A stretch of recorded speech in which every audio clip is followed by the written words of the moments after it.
Would you consider it a failure? Time to nourish your inner artist, so did not do a perfect job. The goal is then to write 252 pages over the course of 12 weeks.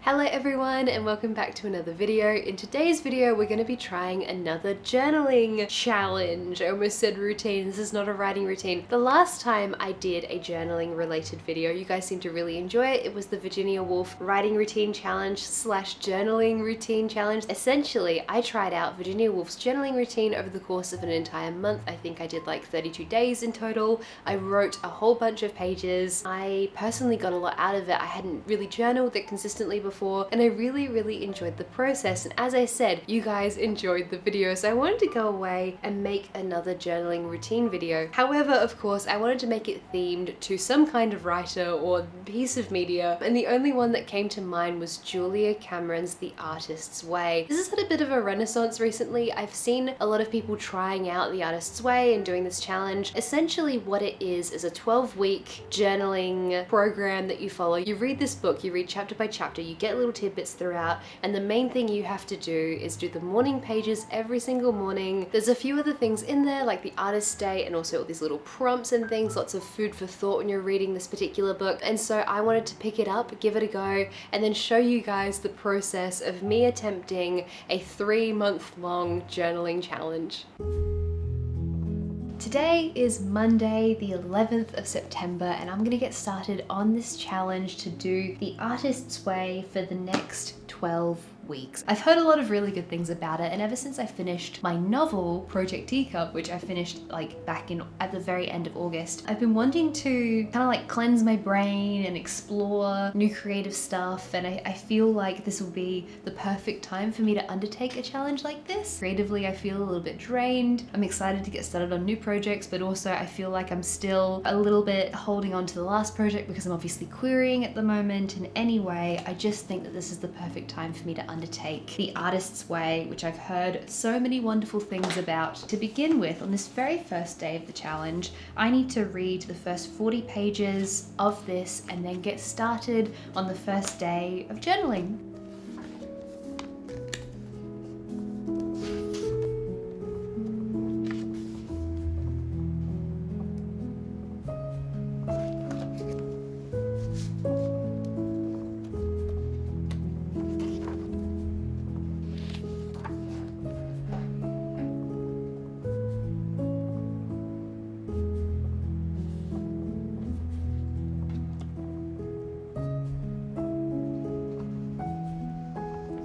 I probably could have read these pages before the first day of me doing The Artist's Way, because the first of the 3 things you're supposed to do is the morning pages, which is basically 3 pages of writing first thing in the morning, like stream of consciousness style writing. So the intention for this journaling program is for the person who's undertaking it to write 3 pages per day, every day of the week for 12 weeks. Now, if you add all of that up, that is 252 pages of journaling completed in an ideal scenario. There's no specific rule as to how big the journal pages are, the length of them, anything like that. It's just 3 pages per day, no matter what. Get up and first thing in the morning you sit down and write your 3 pages. So yes, the goal is then to write 252 pages over the course of 12 weeks. It is 5:29 p.m. so that is not the morning. The second thing you're supposed to do is to take yourself on an artist date every single week. So you give yourself 2 hours of basically time to nourish your inner artist. So to go to the museum or to do some painting, to do something that's just purely for fun for you creatively. And I am now going to do my first of the morning pages, even though it's 5:30.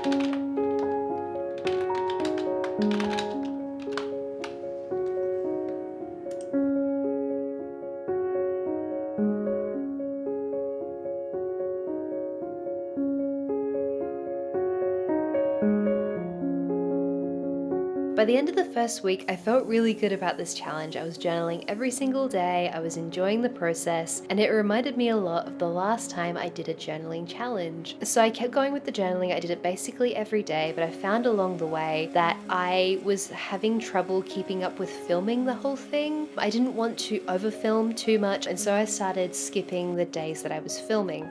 One of the things I found with this challenge is that the act of juggling the filming of this video with undertaking the challenge made the challenge itself a lot more difficult. Now, this isn't something that I tend to talk about very much when I'm doing writing challenges or anything like that, because I want, you know, the entertainment of the video to not be like self-aware and annoying and weird. But every time I make a challenge video, obviously filming it, documenting it adds a layer of difficulty because there's like other things I have to manage at the same time as doing the challenges. And so I kind of found with doing this journaling over the course of many days that it got to the point where I kind of had to just stop filming as much as I normally would because I found the actual filming a bit overwhelming. Now here you can see even in week 2 I kind of stopped filming pretty quickly because I just kept forgetting to do it, and it was adding a layer of stress. Now around this time, around October, November, I think I really discovered where my maximum is with filming videos concurrently, because I was making all the videos, like the regular videos that I was putting out on a weekly basis, and then I was also making the videos to prepare for the fact that we were about to go overseas, and so I was pre-making videos as well, and then on top of that I was making the querying video, and then on top of that I was making this video, and it turns out I was just juggling too many things. And so all of that is to say that I was doing the journaling in weeks 2 and 3 and beyond,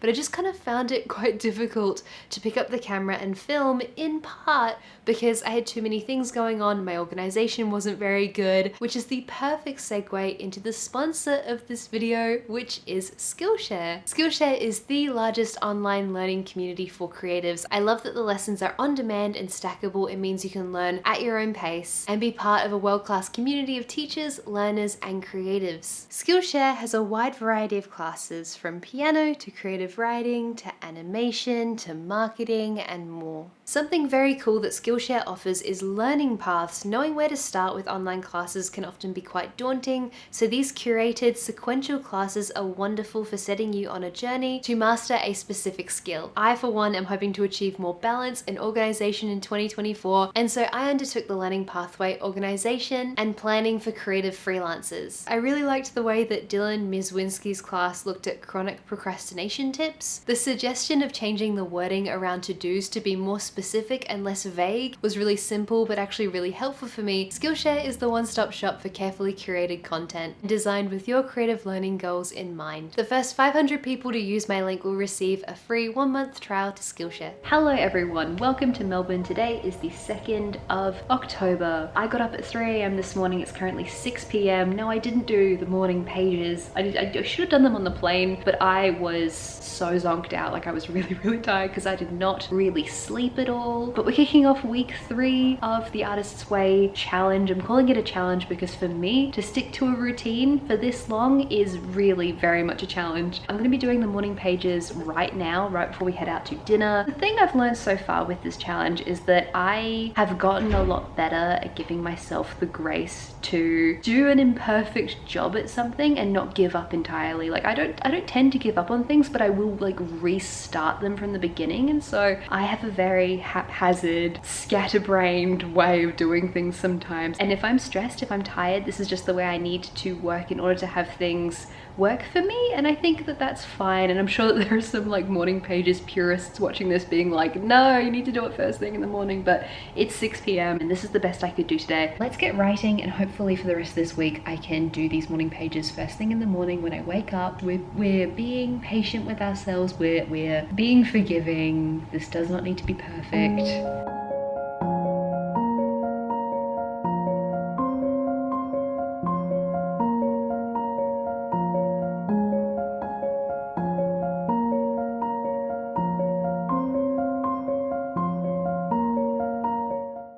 Very quickly, I did away with the artist date. I think I ended up going on 1 or 2 in the first couple of weeks, but the thing is that I have too much to do just generally. I tend to find that my favorite way to spend the weekend is trying to not add stuff onto my plate. Like the weekend is the time where you have to see your loved ones, you have to do your chores, you have to go food shopping, you have to do all of this stuff. And so just adding on this additional 2 hours of things to do, even though they're supposed to be calming and relaxing and like creativity oriented, was just adding a lot of stress to my plate. Now you could argue that the artist date could be 2 hours of playing video games, it could be 2 hours of reading, it could be 2 hours of anything. You don't need to put pressure on it. But I just found that the act of saying, okay, for 2 hours I'm gonna do this thing on a Saturday, like I just found that I was pushing myself to get the most creatively out of that 2 hours, and it was just a lot of pressure and something in my brain tripped up and it just didn't work for me. One of the other things I never really got into with the journaling was following along the prompts. I kind of find that when I'm reading a self-help book, a non-fiction book on writing, whenever there's exercises in a book, I don't want to do them ever. Like there's not a context in which I want to be sitting down reading a book and then get out a pen and fill out the exercises. For whatever reason, that feels much too much like year 5 to me. And also I think the context switching of going from reading the thing to filling the thing out and then reading the thing again just doesn't really work for my brain. And so I couldn't really tell you why, but I hate journal prompts. When I was journaling, I ended up just really stream of consciousness writing whatever was on my mind. Some days I was just describing my feelings, so I just wrote about anything that came into my mind.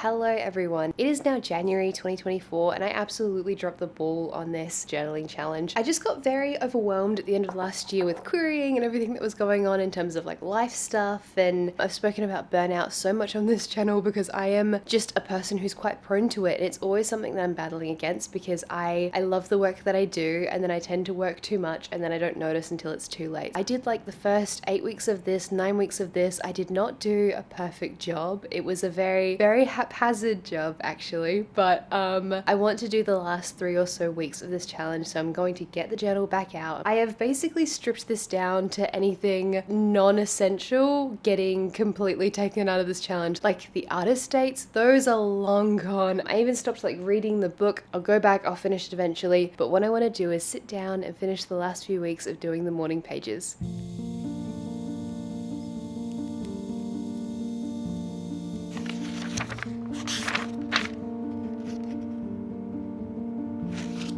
So in the end, would you consider it a failure? I would say maybe I achieved like a 60% on this assignment. Like I did some of it. I did most of it. I did do the journaling for a significant amount of time. I did not do the 12 weeks in a row. I did not follow the little thing you sign at the beginning where you're supposed to say, I'm gonna get, 8 hours of sleep and I'm gonna religiously follow this thing. I didn't do the artist dates, but in the end, did I enjoy the process? Did I get a lot out of it? And did I do a lot of journaling and reflection and mindful writing about things? Yes, I did. Despite my haphazard approach to this challenge, despite the fact that I'm disappointed that I couldn't follow it properly, I did get a lot out of it. I did a lot of journaling, I did a lot of self-reflection. I journaled when we were in New Zealand, I journaled when we were in America, and those pages are things that I'll get to keep forever describing our trip, and just generally the journaling was really helpful to me during a time that was quite stressful and tumultuous. Because as you guys know, I've spoken about it so much, the whole querying thing, November and October really, I was really flat and really stressed about querying, the writing stuff, everything there. Journaling became a really important helper for me in terms of my mental health, in terms of reflecting on everything. And so I'm really, really glad that I did this challenge, because I ended up having a tool that I could use to help me during quite a challenging period. So yeah, did I do the journaling challenge properly? No, not in any way, I did not. But what I have learned is that I've come a long way in my journey as a recovering perfectionist. I've come a long way to be able to still make this video, even if I didn't finish reading the book. Where did we get to with the book in the end? My tabs finish halfway in this book. I read a bit further than this, but I didn't even finish this book. Most of this is a mess. I didn't journal every day. So you're probably wondering if I came close to reaching the goal of writing 252 pages of journal entries over the course of this challenge. The answer definitively is no. No, I did not write 252 pages. How many pages did I write?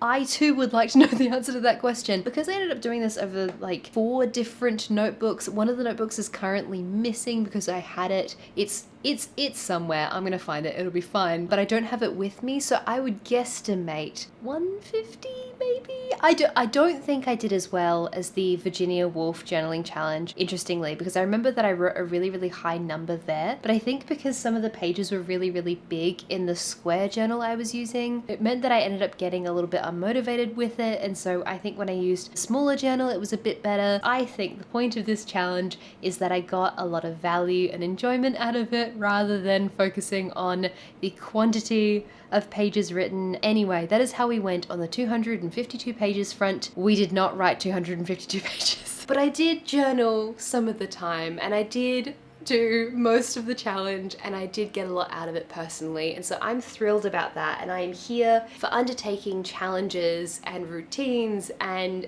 new things in a way that suits you, that there's no one specific rule for how something is supposed to work for everyone. Because if you have something like the artist's way and you say, I want to follow this thing, I have to journal every day, I have to give myself a 2-hour outing every Saturday, and then you follow that really, really stringently, and then it just adds stress to your life, that's not going to give you any value. We all have different brains, we all have different skill sets, we all have different demands on our time. Some of us are neurodivergent, some of us have different abilities and considerations, some of us work multiple jobs. There are so many different contexts. And so the takeaway I think from this video is that I want to say that you don't have to do something perfectly in order to get value from it, that you don't have to do a challenge or a routine perfectly in order to learn things about yourself, to learn things about your process. And the most important takeaway from this challenge, out of the journaling I did throughout, I want to go away and keep journaling. This has actually created a proper habit in me. I think it's really, really good for my brain. So that was a really, really rambly way to finish all of this off. I hope you enjoyed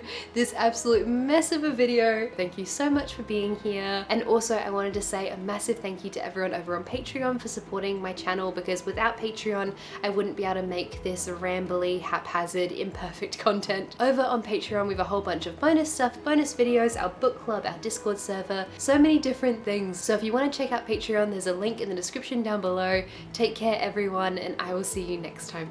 Bye bye.